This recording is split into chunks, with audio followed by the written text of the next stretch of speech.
এই মুহূর্তে থাম্বনেল দেখে অলরেডি বুঝে গেছেন আজকে ভিডিওটি ইম্পর্টেন্ট হতে চলেছে, তাই আপনাদের সবাইকে রিকোয়েস্ট করব যে ভিডিওটি শেষ পর্যন্ত দেখবেন। আজকের টপিকটি হলো কিভাবে আপনার ইমো অ্যাপ্লিকেশন অন্য মোবাইলে থাকলে সেটি আপনি রিমুভ করবেন আপনার মোবাইল থেকে, এবং কেউ লুকিয়ে আপনার ইমো অ্যাপ্লিকেশনটি চালাচ্ছে কিনা সেটি কিভাবে চেক করবেন।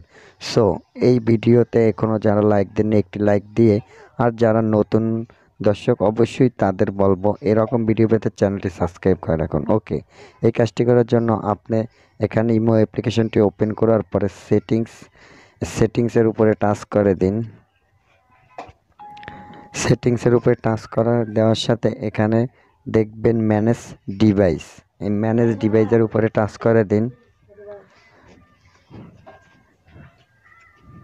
তারপরে এখানে লক্ষ্য করে দেখুন 3টি ডিভাইস অ্যাক্টিভ, তবে আমার উপরে যে 7 স্যামসাং এই মোবাইলটিতে লগ ইন আছে, আর নিচে যে দুটি এই ফোনে আমি এই দুটি ব্যবহার কে করছে আমি জানি না, তবে আমার এখানে ডিভাইস থেকে আমি এটি রিমুভ করে আপনাদের দেখাবো। তাই এইগুলো রিমুভ করার জন্য এখানে দেখবেন এই যে ডিলেট আইকন আছে একটি, ডিলেট এটির উপরে টাচ করে দেব।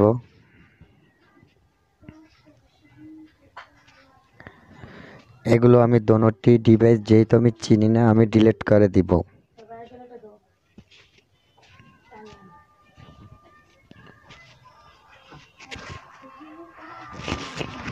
আমি একটি ডিলিট করে দিচ্ছি।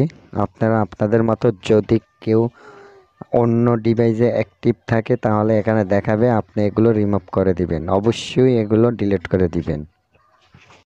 আর একটি সেটিংস দেখিয়ে দিচ্ছি আপনাদের, যে এই সেটিংসটি অফ করে রাখলে কোনো ডিভাইসে অন করতে পারবে না আপনার ইমো অ্যাকাউন্ট।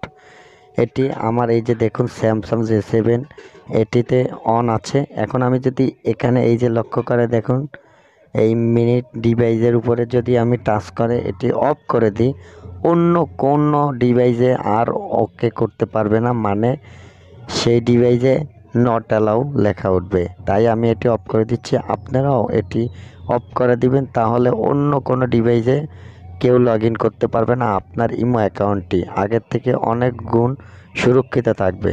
আশা করি ভিডিও দেখে নতুন কিছু শিখতে পেরেছেন। যদি একটু উপকার হয় অবশ্যই লাইক, কমেন্ট ও ফেসবুক টাইমলাইনে শেয়ার করে